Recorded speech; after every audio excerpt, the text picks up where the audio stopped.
How to cancel Just Feed app subscription.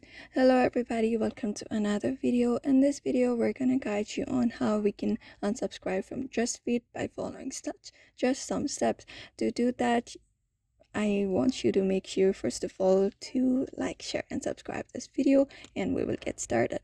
So the very first thing you need to do is, if you have installed the application onto your device and if you have subscribed on any of the premium plans of the application, and just in case you changed your mind and you want to unsubscribe from that app, what you need to do is, if you are on an Android phone, just go to Google Play Store.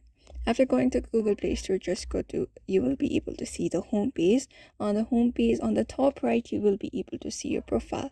Just tap on it, and on the middle, you will be able to see the payments and subscriptions option. Just tap on it.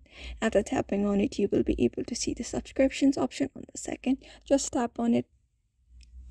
And if you have subscribed on the Just Feed app, you will be able to see the app under subscriptions.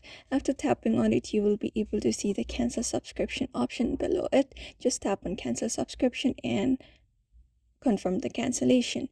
After confirming, your subscription will be unsubscribed from that app. So therefore, in this way, you can unsubscribe from that given app. So I hope this video was helpful to you, and thank you for watching this video.